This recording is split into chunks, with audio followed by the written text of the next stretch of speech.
programa Constru Business. Constru Business. Oferecimento Engie Plus Construtora e Incorporadora.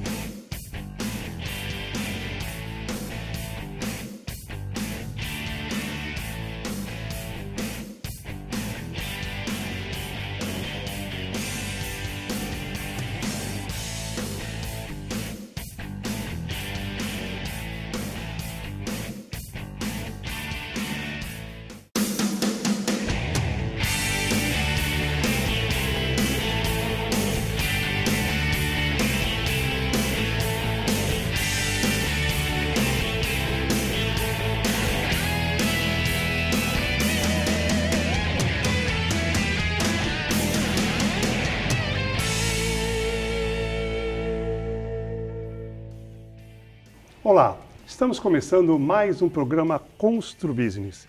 Muito obrigado pela sua audiência. No programa de hoje vamos falar sobre contratos e relações de consumo em tempos de pandemia. Nossos convidados, Rafael Quaresma, diretor do Procon Santos, e o advogado João Freitas. Muito obrigado pelas presenças.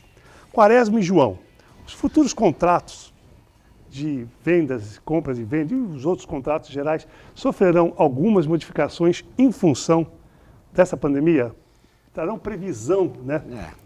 Olha, Barroso, bom, primeiro agradecer o convite, aqui uma alegria participar do Constru Business, rever você, o meu colega, amigo aqui, o João Freitas, dizer que essa situação envolvendo a pandemia é um desafio, algo excepcional e uma novidade para todos nós, não é? Então, se a característica desse evento era a sua imprevisibilidade e, portanto, a impossibilidade de atenuação ou até mesmo de previsão no contrato, talvez agora, né, daqui para frente, nós tenhamos uma certa preocupação com relação a esse tema e também, por consequência, uma tentativa de disciplinar efeitos decorrentes de uma nova ocorrência similar a essa, né? Nós já tivemos fatos imprevisíveis anteriormente, graves crises, né? Situações excepcionais, mas, em regra, alguma situação que era deflagrada por uma das partes, né? Ou que se podia atribuir responsabilidade a uma das partes. Nesse caso da pandemia, o ponto desafiador aqui é justamente que ambas as partes são atingidas, talvez na mesma intensidade, e nenhuma delas deu causa ao evento, né? Quer dizer, foram atingidas e, obviamente, que sem quererem sofrer esse efeito. Então, até por conta disso, muitas leis foram editadas, foram criadas pensando numa solução em relação ao problema. Eu acredito que os contratos, portanto, né, e te respondendo conclusivamente aqui, terão uma preocupação e tentarão, de certa forma, disciplinar situações como essa. Não basta a gente trabalhar as regras já havidas, as regras tradicionais de solução, mas pensar numa mais específica para algo tão extremo como esse que aconteceu, vem acontecendo em relação à pandemia. João. Barroso, obrigado pelo convite, parabéns pelo programa, obrigado, doutor Quaresma. Eu concordo com o doutor Quaresma, na realidade já existe, né, um dispositivo legal no próprio Código Civil, já de muito tempo atrás, que é a teoria da imprevisão, que realmente cuida desse momento de força maior, caso fortuito, e essa teoria também já existe, passou a existir desde a Segunda Guerra Mundial, né, que naquele tempo os homens saíam para trabalhar, eles que tomavam conta da casa para a guerra, e quando eles voltavam, eles não tinham como pagar as suas contas, aí eles se utilizaram da teoria da imprevisão. Então isso é muito curioso. E nós também temos, hoje em dia, em grande escala, nos contratos de seguro de vida e de seguro de veículo, essa teoria da imprevisão, que prevê uma situação dessa. Inclusive, recentemente, com esse problema da pandemia, com relação a as mortes que nós tivemos, algumas seguradoras, algumas grandes seguradoras, voluntariamente pagaram esse prêmio. Outras, as pessoas tiveram que socorrer ao Poder Judiciário. Você tem alguma queixa sobre isso? Ah, tivemos. Isso a gente já tinha antes, né? Até porque as seguradoras e, de um modo geral, os contratos de seguro, as apólices ali de seguro, quando você olha as excludentes, elas são em larga escala. Né? Então, às vezes, o abecedário ali não dá conta, porque depois repete, vira A1, não é? A2 e vai embora, porque tanta excludente, você até olha e fala assim, bom, mas o que cobre? Porque parece que não cobre nada. Então, há sim um número ali de reclamações, nada tão expressivo, mas um número de reclamações destes segurados que questionam justamente a cobertura. Muitas das vezes, no seguro de vida, se fala ali da existência de doença, né, de doença pré-existente, num formulário que muitas das vezes não é preenchido pelo segurado, pelo consumidor, mas pelo estipulante, pelo banco, pela própria seguradora. Então, gera uma série de discussões ali e de questões que acabam mesmo chegando, muitas das vezes, ao Poder Judiciário. Quaresma, durante a fase aguda da pandemia, quais foram as principais reclamações do PROCON?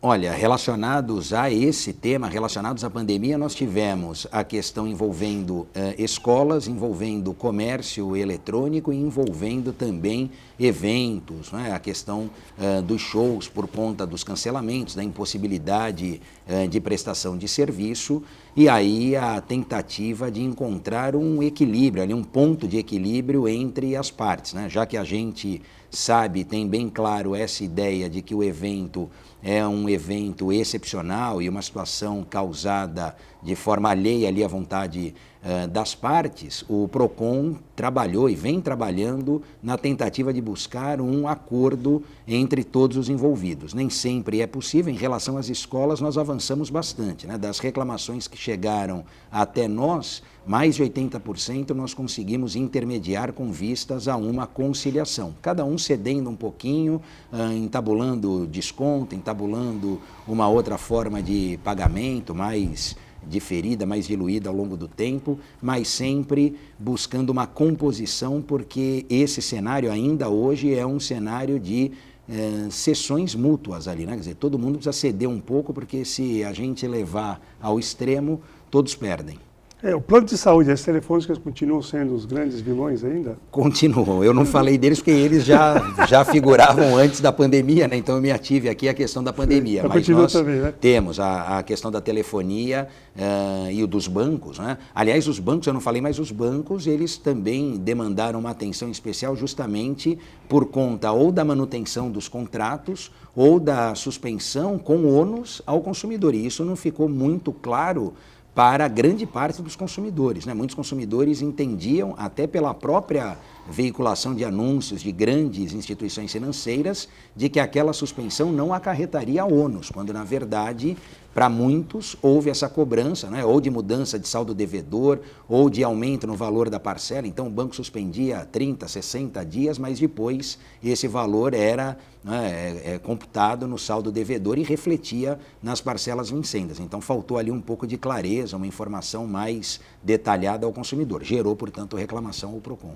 Isso mesmo. Ô, João, nós temos vários problemas comuns em condomínio. Por exemplo, os 5 Cs, que a gente chama criança, vazamentos, cano, né? Cachorro, carro e calote, as pessoas que não pagam. Quais foram as principais mudanças na vida do condomínio em função da pandemia? Esses assuntos continuaram em pauta, mais alguns outros, como por exemplo, eu vi uma entrevista sua no outro programa, sapatos no corredor. Foi a cereja do bolo essa, né? Não, e fora as outras. Então, o que você tem para falar desses problemas de condomínio? Na realidade, eu acho que o coronavírus veio para ressignificar relações, né? E dentro do próprio condomínio, nós temos que dividir o antes e depois de pandemia, porque depois dessa pandemia nós vamos ter uma cultura dentro de um condomínio. Então nós tivemos o quê? O aumento do lixo, como condicionar esse lixo, o aumento de multas nós tivemos, a restrição das áreas comuns, nós tivemos também o problema dos calçados, que os moradores estavam colocando do lado de fora, então isso também trouxe uma polêmica. A restrição também com relação ao próprio uso do seu imóvel, quando o síndico fala, olha, você não vai poder receber visitas, você não vai poder fazer festas, então isso tudo realmente contribuiu. Mas eu particularmente acho que o que vai ficar no condomínio vai ser o quê? A higienização, isso vai se manter.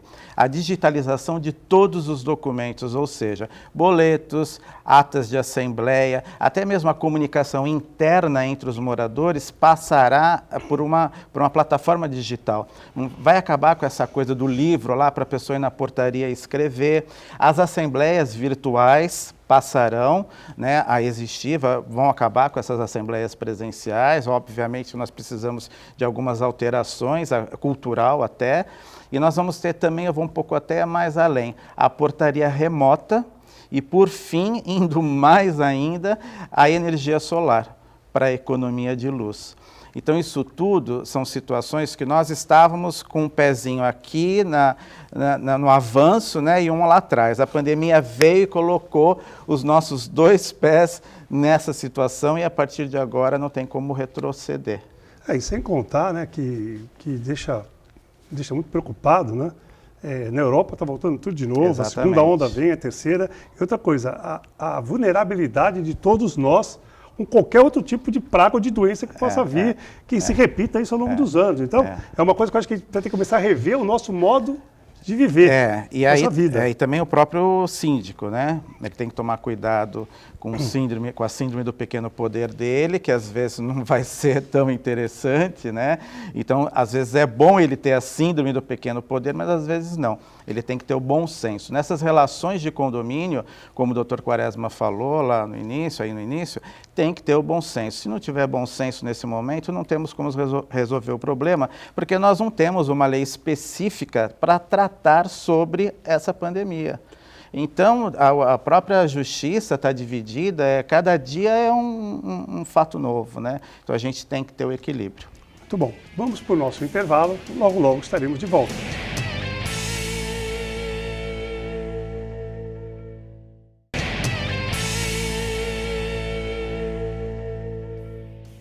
Estamos de volta para o segundo bloco do programa Construbusiness. O assunto de hoje é contrato e relações de consumo em tempos de pandemia. Nossos convidados, Rafael Quaresma, diretor do Procon Santos, e o advogado João Freitas. Quaresma, no período de isolamento social, o número de tentativas de golpes cibernéticos triplicaram, quadruplicaram. Então, você estava comentando até em off aqui, né? Como se precaver? E só aproveitar para falar, Barroso, que houve também uma mudança aqui em relação, não uma mudança, né, mas aumentaram o leque dessa possibilidade de golpes, inclusive com a questão do auxílio, não é, do governo. Então, muitas pessoas que tiveram os nomes ali indevidamente habilitados, não é, criando conta ali para receber o benefício, o que não deixa de ser também uma modalidade de golpe, uma hipótese ali de fraude, não é? Mas em relação ao comércio eletrônico, como disse o Dr. João, não é, a coisa evoluiu num curto espaço de tempo. Isso não só em relação ao condomínio, mas em relação ao comércio eletrônico, que talvez acontecesse em 5 anos, em 10 anos, a gente evoluiu e alcançou esse resultado em poucos meses, aí 4, 5 meses, nós tivemos um crescimento vertiginoso no número de transações eletrônicas. E aí, de certa forma, é natural também que aumente proporcionalmente o número de reclamações e o número de problemas. Em relação aos golpes, as dicas de agora são dicas que devem se incorporar à conduta do consumidor, né? O consumidor tem que fazer essa lição de casa para minimizar o risco de golpe. É certeza que não haja golpe? Não há essa certeza, mas adotando essas cautelas, a chance de risco é muito menor. Primeira delas, né? O Barroso aqui falou do Reclame Aqui. O Reclame Aqui é um site que presta um auxílio nessa orientação ao consumidor, uma empresa privada que faz esse ranqueamento de reclamações. É interessante ali a consulta.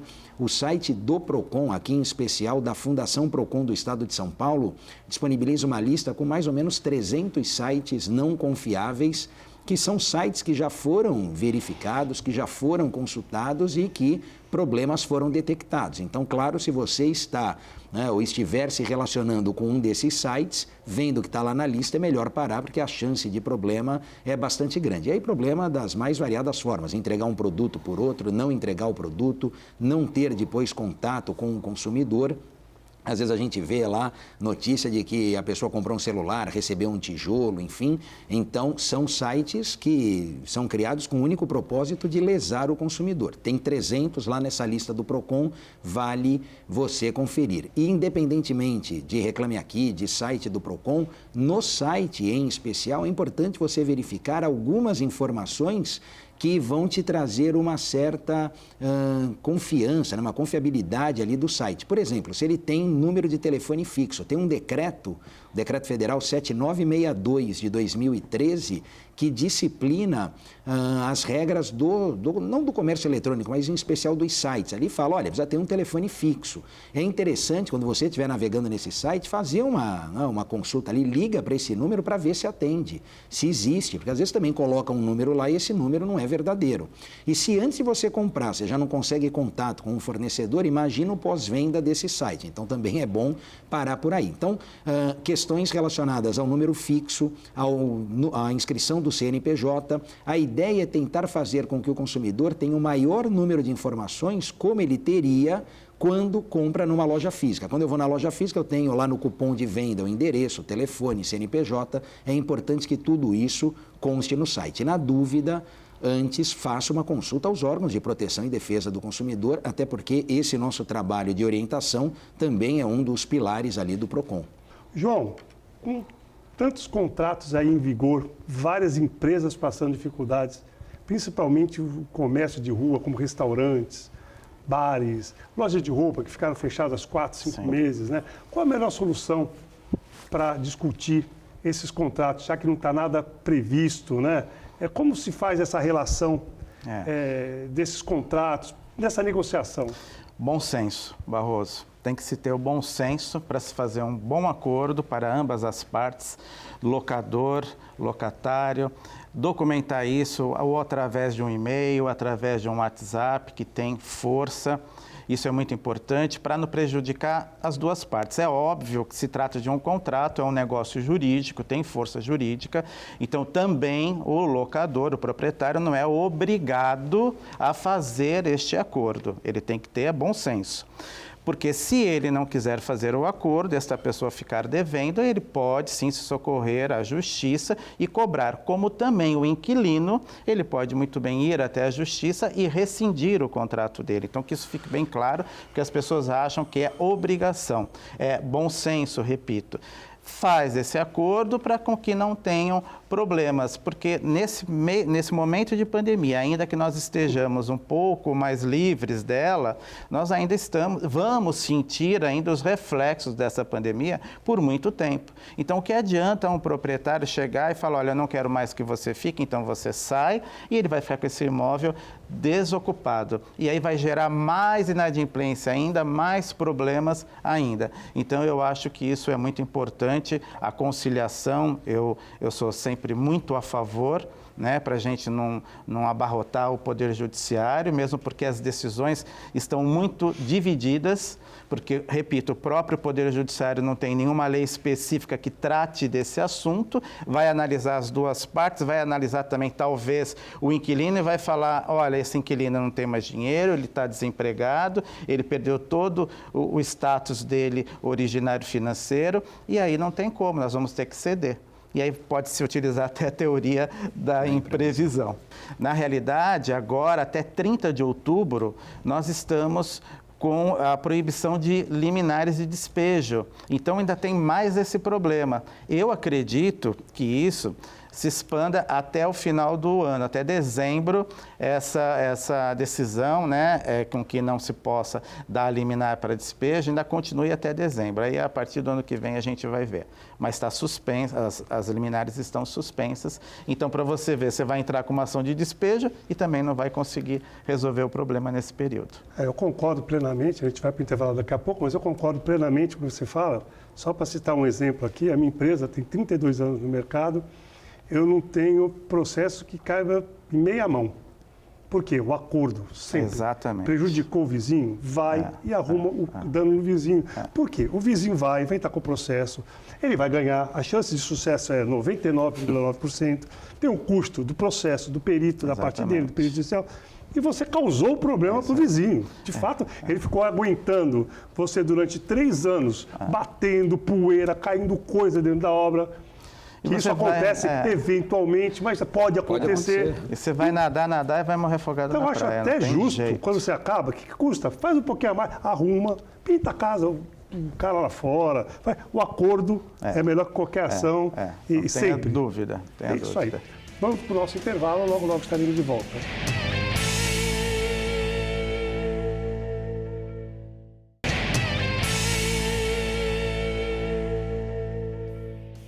Voltamos para o último bloco do programa Constru Business. O assunto de hoje é contratos e relações de consumo em tempos de pandemia. Nossos convidados, Rafael Quaresma, diretor do Procon Santos, e Dr. João Freitas, advogado.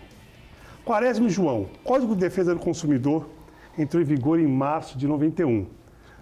Portanto, vai fazer 30 anos agora. Não está precisando de nenhuma atualização, alteração. Olha, sempre está, né, Barroso? E é bom que haja essa atualização da lei. O código é de 1990 e entrou mesmo em vigor em março de 91, né? Por isso que a gente até comemora 2 datas em relação a essa lei, porque também em março, 15 de março mais especificamente, como é o Dia Mundial do Consumidor, se faz essa comemoração quanto ao código. Há temas, há assuntos que são interessantes e que mereceriam estarem inseridos no código. Eu rapidamente aqui cito 3 que estão na ordem do dia, mas que ainda não foram pautados. Ali tem projeto de lei já aprovado no Senado, aguardando tramitação na Câmara dos Deputados, que seria o do superendividamento, a prevenção ao superendividamento. Isso atinge uma fatia considerável dos consumidores, estima-se antes da pandemia mais de 30 milhões de consumidores nesse fenômeno do superendividamento. Na questão da publicidade infantil, o código regula publicidade abusiva, enganosa, mas merece, né, agora dispensar uma atenção especial a esse tipo de consumidor que a doutrina chama de hipervulnerável, aquele que precisa de uma proteção maior por parte do Estado e também da legislação. E um último ponto, que a gente até falou um pouquinho, o comércio eletrônico, né? O artigo 49 do Código fala de compra à distância e no projeto de lei esse artigo 49, que tem um parágrafo único, ganha 9 parágrafos. E aí detalha e disciplina uma série de consequências e de desdobramentos desse tema, que é um tema agora, então, mais importante do que nunca. Então, há projetos de lei nesse sentido, essas intervenções cirúrgicas ali pontuais no Código, me parece que poderiam fazer com que ele tivesse mais 30 anos aí tranquilo, regulando as relações de consumo. Muito bom. Quais os principais cuidados que um comprador deve ter antes de adquirir um imóvel na planta? A gente tem que começar para analisar a construtora, né? Olhar o histórico dessa construtora, olhar os anteriores empreendimentos, certidão da matrícula desse terreno que está sendo feito esse empreendimento, o projeto autorizado na prefeitura é importante. Também entender que a maquete lá no estande de venda, ela não é uma peça decorativa, que todo mundo acha que vai lá só para ver se ela foi feita bonitinha, mas na realidade ali realmente é a réplica daquilo que você está comprando. Documentar tudo através de e-mail e WhatsApp, as conversas com esta construtora ou incorporadora, é importante.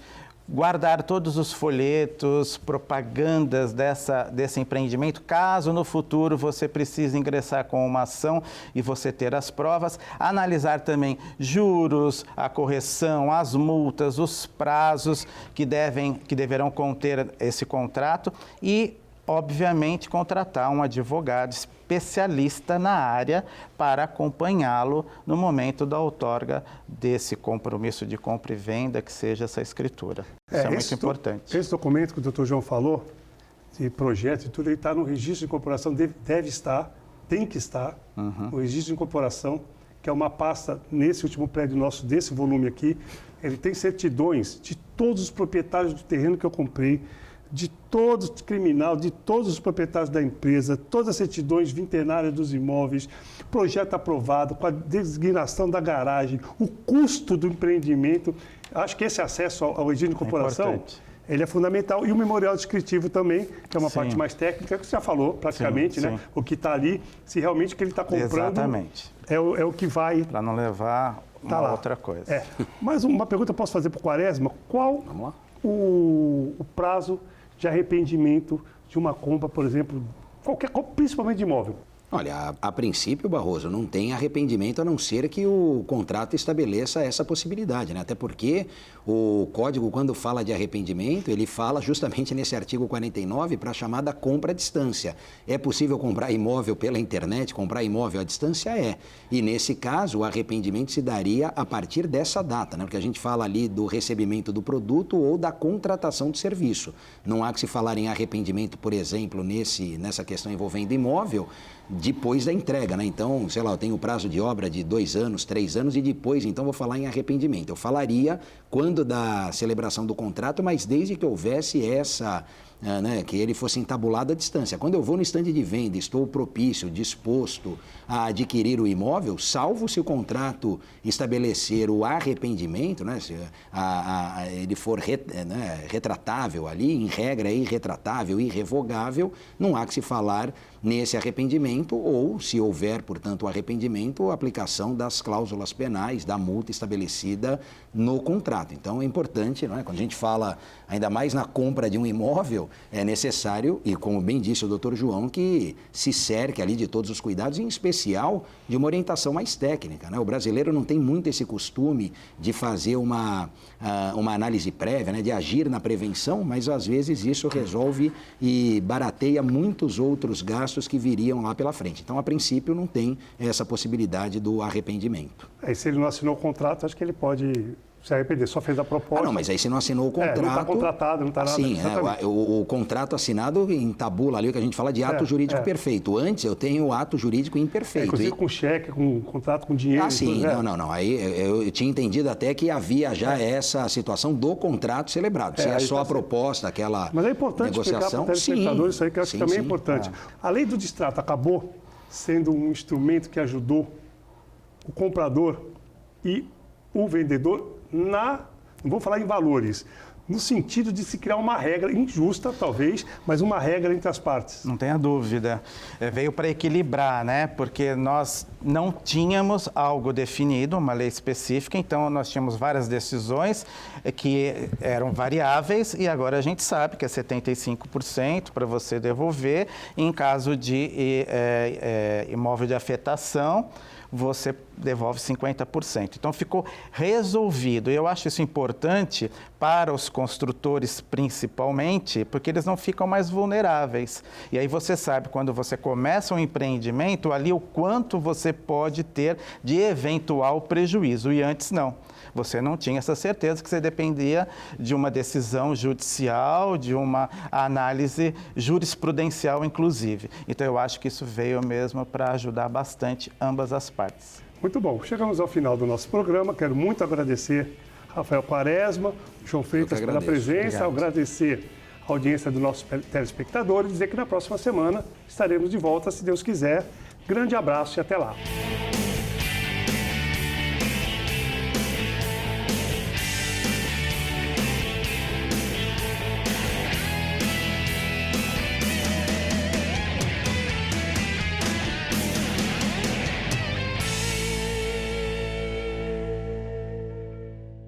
Programa Constru Business. Constru Business. Oferecimento Ingeplus Construtora e Incorporadora.